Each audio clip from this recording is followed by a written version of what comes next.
Olá, você está no canal Um Conto por um Ponto. Eu te convido a curtir, a comentar, a compartilhar e se inscrever no nosso canal. O Álvaro era um boa-vida, sabe?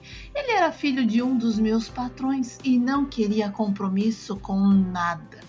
Ele não tinha horário, obrigações e intenção nenhuma para seguir os passos do pai no comando dos negócios da família. Os outros filhos, eles não achavam justo o Álvaro ter as mesmas mordomias que eles, já que ele não fazia nada o dia todo.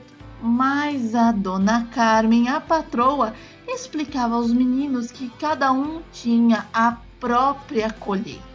E o que era do Alvinho estava guardado. Sabe, a dona Carmen era assim, firme nas palavras, mas com um coração que não sabia desistir de ninguém. E mesmo quando parecia cansada de tanto resmungar sobre o Álvaro, sempre arranjava uma brecha para jogar um pouco de esperança no meio das críticas. Mas o Alvinho vivia num mundo à parte. Só pensava nos prazeres imediatos como piscina, motos, principalmente as mulheres. E durante o tempo em que eu trabalhei na casa, eu vi várias vezes garotas aparecerem na porta da dona Carmen, afirmando que estavam grávidas do Alvinho e exigindo que ele se responsabilizasse. E a minha patroa nunca expulsou nenhuma delas. Ela simplesmente as ouvia com calma e dizia que se o filho fosse mesmo do Alvinho, ele iria assumir. Mas ao mencionar a palavra DNA, as meninas, desapareciam. E quando a dona Carmen confrontava o filho, ele dizia que as moças eram todas interesseiras, mas que ela não se preocupasse porque ele não podia ter filhos. Olha, o Álvaro vivia afirmando que não podia ter filhos, mas a dona Carmen não acreditava. Ela achava que era apenas mais uma das brincadeirinhas dele.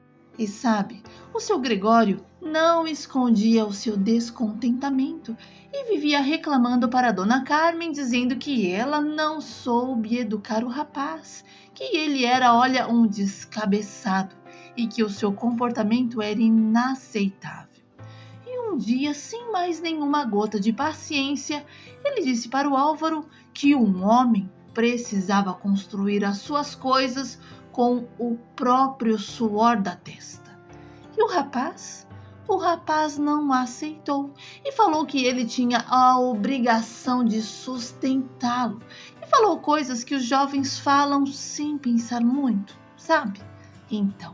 E o meu patrão, furioso, chamou todos os empregados, os filhos, a esposa, e disse que a partir daquele dia, se o Álvaro quisesse dinheiro, teria que trabalhar. E ele ainda nos proibiu de servir qualquer tipo de refeição para o Álvaro.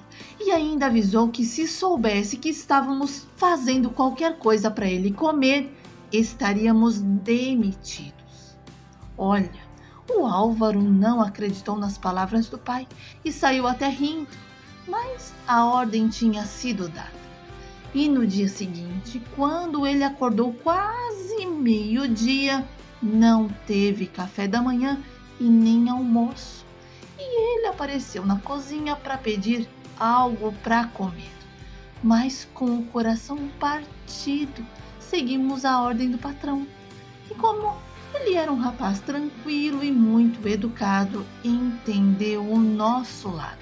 Pegou uma fruta somente e saiu. E sabe, sempre que o seu Gregório chegava para almoçar, ele vinha até a cozinha e perguntava se tínhamos dado algo para o Álvaro comer. E nós respondíamos que não, pois a ordem tinha sido clara. E ele, com aquele jeitão firme, explicava que aquilo era uma forma de tentar fazer o Álvaro despertar para a vida. E dizia dizia que, embora fosse doloroso, tinha que fazer aquilo, porque se não tentasse, o tempo passaria e o Álvaro continuaria sem fazer nada da vida. E a atitude do seu Gregório começou a surtir efeito. E sem um tostão no bolso, nem sequer para colocar gasolina no carro, o Alvinho passou a não sair mais. Os amigos que antes aproveitavam tudo que ele proporcionava, olha, desapareceram. E às vezes, quando algum deles vinha até a sua casa e o chamava para alguma festa, ele dizia que o pai havia cortado o cartão. E os colegas então respondiam que o rolê ficaria para a próxima. Olha, o Alvinho ainda tentava perguntar se não poderiam fazer a dele, mas eles diziam que não. E foi aí que ele começou a perceber quem realmente eram os seus amigos. Bom, uma tarde, enquanto eu estava para ir embora, começou uma chuva que parecia não ter mais fim. E o Alvinho apareceu na cozinha e perguntou o que eu estava esperando para ir embora. E eu respondi que estava esperando a chuva passar. E ele olhou pela janela e me disse que, se tivesse gasolina, me levaria em casa. Olha, para eu ver se aquilo realmente era o que estava no seu coração, eu perguntei: se eu colocasse gasolina, você me levaria? E o Alvinho respondeu que sim. Bem, o carro estava sem nada de gasolina. E então ele pegou um pouco do carro do irmão e colocou no dele. E depois olhou para mim e disse que a gente conseguiria chegar até o posto. E pela primeira vez eu entrei em um carro como aquele. E quando ele fechou a porta, o mundo lá fora parecia não existir.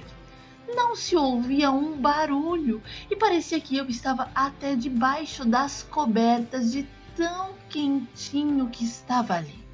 E durante o caminho eu perguntei assim: quanto custava um carro daquele? E o Alvinho, com toda a sua sinceridade, respondeu, que nem ele sabia o preço. Ele só usufruía as coisas que os pais davam, sem se importar com o preço ou o valor. E foi aí que eu aproveitei para falar as coisas que eu pensava. Olha, eu fui falando que era muito bom ter as coisas de mão beijada, mas que não havia nada mais precioso do que conquistar as coisas com o seu próprio esforço. E o Alvinho me ouviu em silêncio e depois perguntou se eu tinha filhos. E eu respondi que sim, uma moça e um rapaz, e que os dois trabalhavam e estudavam, além de fazer uns extras nos finais de semana para ajudar a pagar os estudos. E ele ficou impressionado, sabe? E quis saber como eles conseguiam fazer tudo aquilo. E eu expliquei que era porque eles queriam muito dar certo na vida. E para dar certo na vida tinha que ser daquele jeito, porque eles não conheciam outro. E passamos pelo posto de gasolina e o Alvinho não parou. E eu então perguntei por que ele não havia parado. E ele me respondeu que o combustível que tinha pego do irmão dava para me levar tranquilamente e que eu guardasse o meu dinheiro. E quando chegamos na porta de casa, eu insisti para o Alvinho descer e tomar um café. E ele, até meio sem graça, aceitou. E a minha filha, a Jéssica, já tinha chegado do trabalho e estava terminando de preparar o café. Olha, ela sempre tomava um café antes de ir para a faculdade. E quando nos viu entrar molhados, correu para o quarto, pegou 2 toalhas, uma para mim e a outra para o Alvinho, que ficou todo desconcertado na presença da Jéssica. E pela primeira vez eu vi o filho do meu patrão tímido, sem graça, e foi até difícil de convencê-lo a tomar um café. Mas quando ele se sentou e começou a conversar com a gente, esqueceu da vida. Sabe, a minha filha era uma menina de cabeça boa e, como os dois tinham praticamente a mesma idade, falavam a mesma língua. E eu me levantei e deixei os dois lá, conversando. E fui tomar um banho para depois preparar o jantar. E como a chuva estava forte, a Jéssica acabou não indo para a faculdade. E como eu sempre digo, Deus sabe de todas as coisas, porque o bate-papo que ela teve com o Alvinho não foi em vão e teve efeito. Olha, a Jéssica e o Alvinho começaram a conversar mais e ele passou a aparecer em casa com frequência. Tinha final de semana que ele ficava de sábado para o domingo e foi criando uma amizade bacana com o Vinícius também. Olha, o meu filho era muito apaixonado por motores de carro, de moto, e isso despertou o interesse no Alvinho e aos poucos ele foi deixando de lado aquele playboy e começou a se envolver mais nas coisas que realmente importavam. Bom, o Alvinho não começou a trabalhar no negócio da família. Ele preferiu arrumar um emprego em um outro lugar, porque, segundo ele, precisava aprender o valor do trabalho.